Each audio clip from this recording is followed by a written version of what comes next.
courtroom was already busy when he walked in. A young man dressed like he'd just stepped out of a flashy college party. Expensive sneakers, designer jacket, sunglasses still on indoors. He didn't wait for anyone to call him or guide him. He moved with the confidence of someone who believed the world owed him something. This young man was Ethan, the son of one of the city's most respected police captains. And today he wasn't just here to fight a traffic ticket. He was here to show everyone that rules did not apply to him.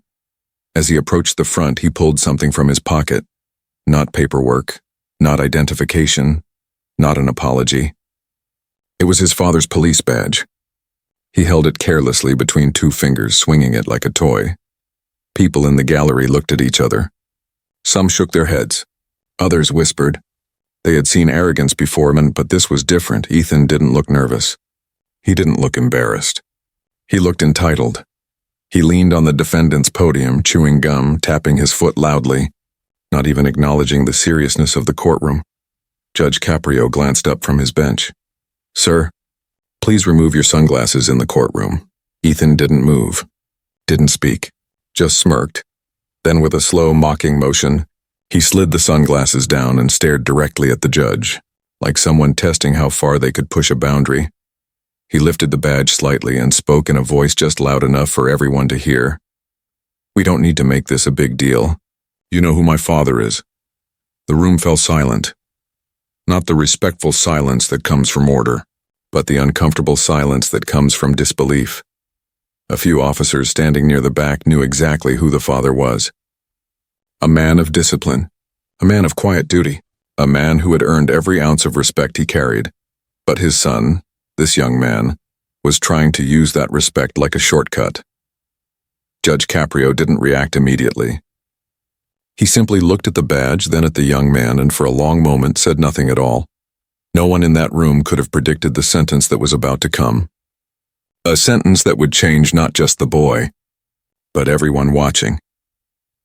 This story truly began several days earlier, long before the courtroom and long before the silence that fell when Ethan waved his father's badge.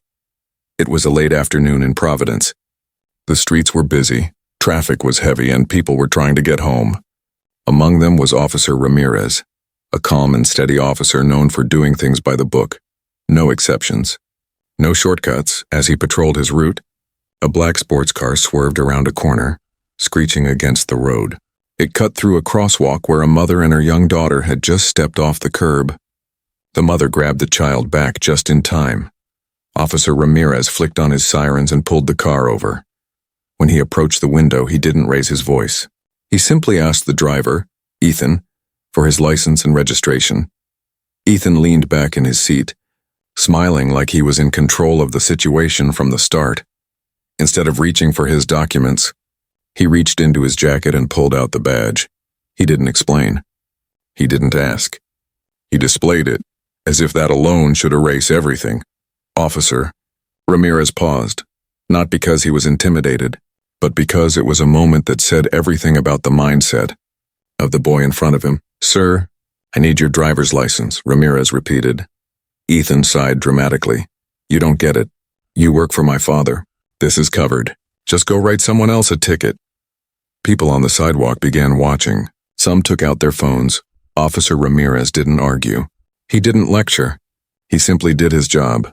He wrote the ticket, explained the violation clearly, and handed it over. Ethan stared at the officer, stunned that the badge had not worked.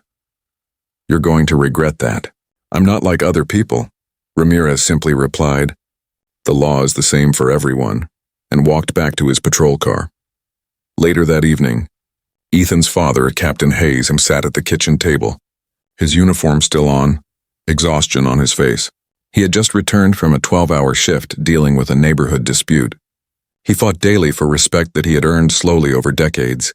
Ethan stood over him, ticket in hand, furious. "Dad, fix this." Captain Hayes looked at the ticket quietly. Then he asked only one question. "Did you break the law?"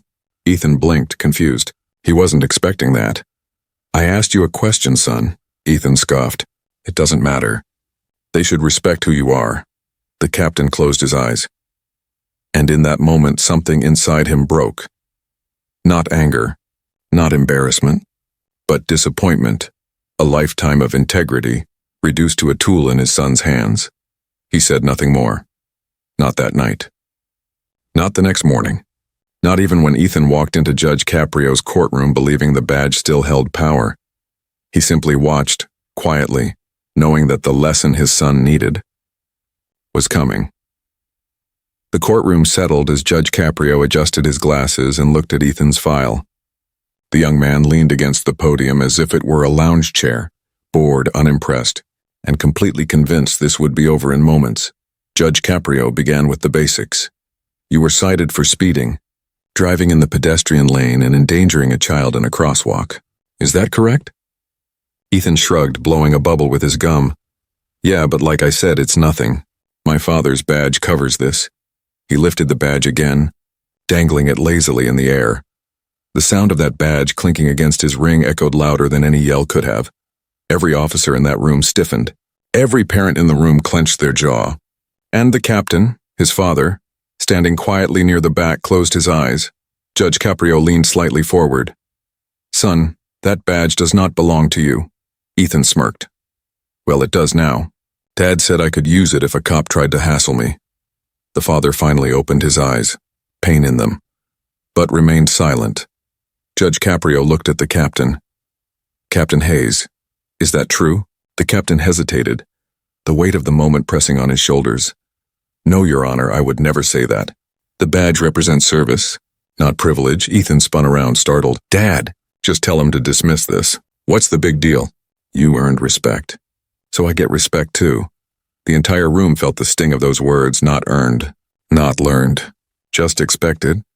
Judge Caprio asked calmly, Do you know what that badge stands for? Yeah, Ethan replied carelessly. Power, authority. The judge's expression softened, not with anger, but with something heavier. Son, that badge stands for responsibility, for showing up when people are scared, for running toward danger when others run away, for protecting the elderly, the children, the families that sleep peacefully because someone wearing that badge stays awake. Ethan rolled his eyes, the gesture of someone who hadn't lived enough life to understand the weight of anything beyond himself. So what? Are we done? Just clear the ticket. A quiet gasp spread across the room. Judge Caprio's voice remained calm. Too calm. You nearly hit a child. A mother trusted the crosswalk signal, and your impatience took priority. Then, when asked to take responsibility, you waved your father's badge, as though the badge is a shield to hide behind rather than a duty to live up to. Ethan's smirk faded, just slightly. Judge Caprio continued. You believe you are above the law because of who your father is. But the truth is the people who serve this community wake up every day hoping their actions will honor the badge, while you use it to avoid accountability. The room was silent. For the first time, Ethan's confidence wavered. Just a crack. A realization, faint but real, began to form. But the lesson was only beginning. The silence in the courtroom was deep enough to feel. No one shifted. No one whispered. Even the clock on the wall seemed to tick more quietly. Ethan's jaw tightened. He hadn't expected resistance. His entire life had taught him that pushing harder solved everything, so he pushed. Look, Judge, he said, his voice taking on the sharpness of impatience. I don't need a speech. Just clear the ticket. My father's worked here for decades. This is just protocol. Judge Caprio didn't respond right away. He simply looked at Ethan, not with anger, but with something far more uncomfortable, understanding. The kind of understanding that saw past the arrogance, straight into the insecurity hiding beneath it. He turned his attention to Captain Hayes. Captain, please step forward. The captain moved slowly, each step heavy. His uniform.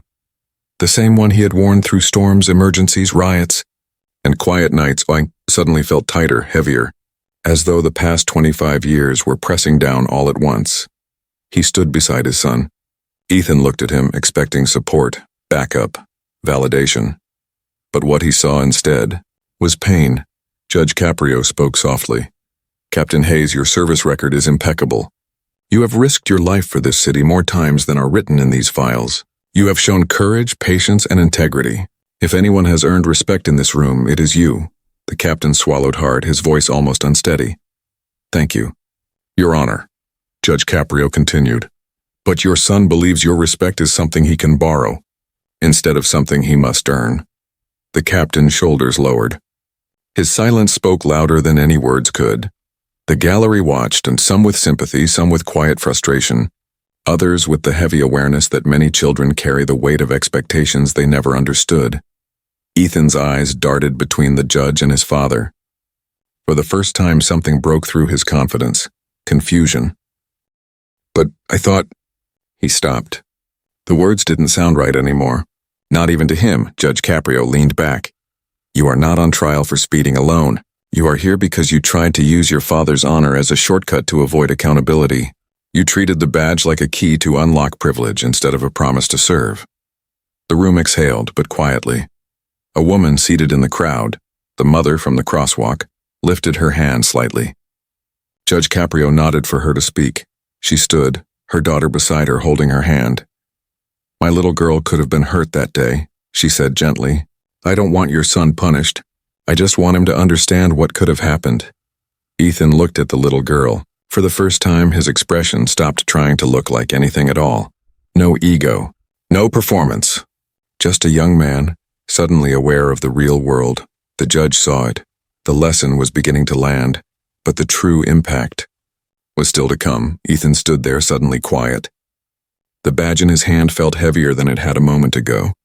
Not because it changed, but because he had. Judge Caprio rested his hands gently on the bench. Son, he began, I want to show you something. He nodded toward the bailiff, who stepped into the hallway. A moment later, he returned carrying a small framed photograph. Edges worn, glass slightly scratched, handled too many times to count. Judge Caprio held it up. This is a photo of your father. 20 years ago. The courtroom leaned in. The picture showed Captain Hayes in uniform, younger, thinner, holding a small boy on his shoulders, the same boy now standing before the court. The captain's hands were strong, steady, protective. Ethan's hands, small at the time, were gripping his father's forehead, smiling wide, fearless. Innocent. Judge Caprio set the photo gently in front of Ethan.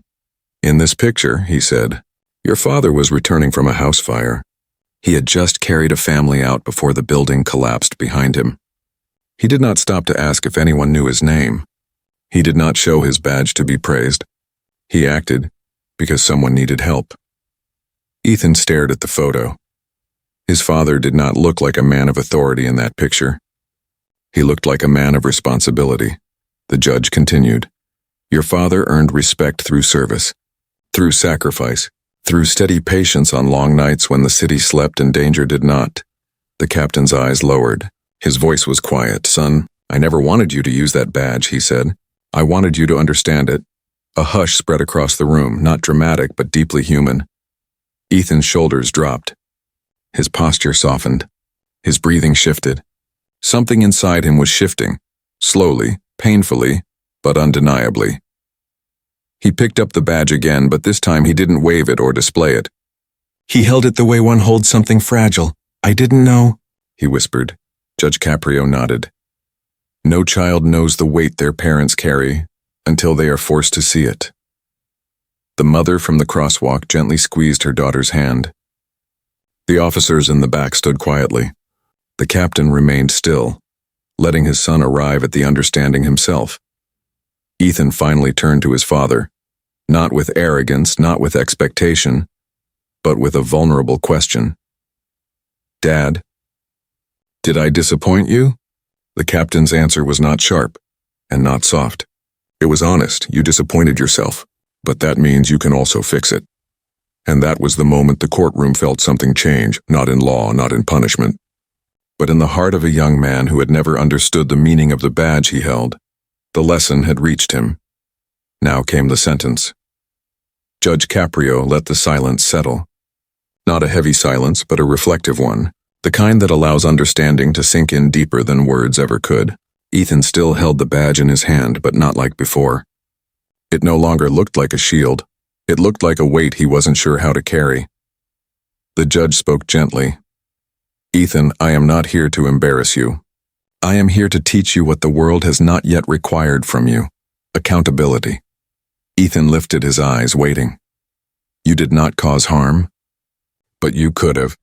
And instead of acknowledging that mistake, you tried to use authority you did not earn. That is the part of this case that matters. He paused. Not for drama, but for clarity. So the question is not whether you are guilty of speeding. The question is whether you are ready to learn what responsibility means. Ethan swallowed. For the first time, he looked less like someone trying to get out of something, and more like someone beginning to understand he had something to face. Judge Caprio continued. You will not be fined. A fine means money fixes the problem. This is not a money problem. The room nodded, quietly agreeing. You will not be given community service as punishment.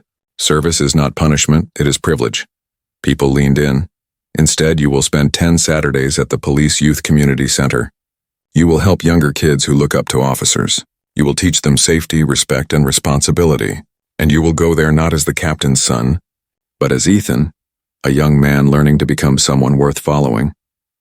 A gentle shift moved across Ethan's face. Part relief, part fear, part awakening. Judge Caprio wasn't finished, and during those 10 weeks, you will meet once every Saturday morning with your father. Not as the captain, not as the authority figure, just as your father.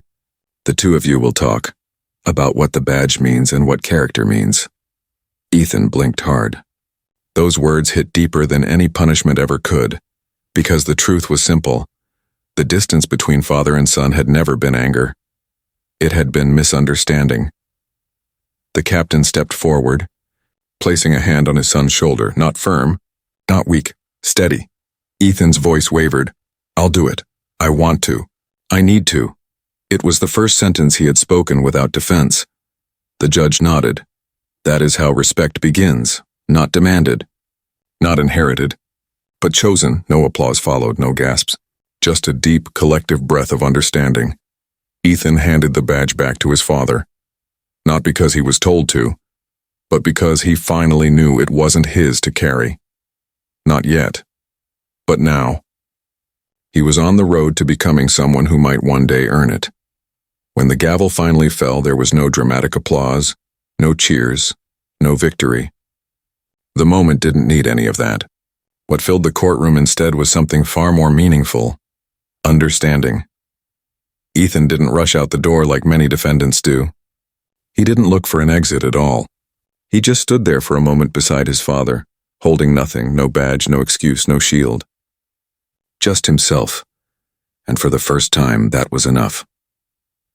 The mother and her daughter quietly approached. The little girl looked up at Ethan, not afraid, not angry, simply curious. Are you going to be nicer now? She asked softly. Ethan felt his throat tighten. Yes, he said. I will be. It was simple, but it was real. The mother nodded, accepting the apology not because it was perfect, but because it was honest.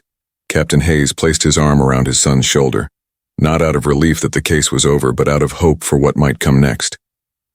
For the first time in a long time, they walked out not as an officer and the boy who used the badge, but as father and son, finally beginning the same conversation again.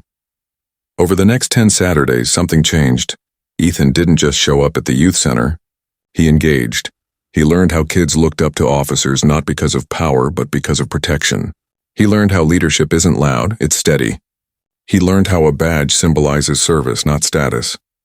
And slowly, week by week, Ethan began to understand the quiet strength his father had lived by all these years. There were moments of frustration. Moments where old habits tried to return.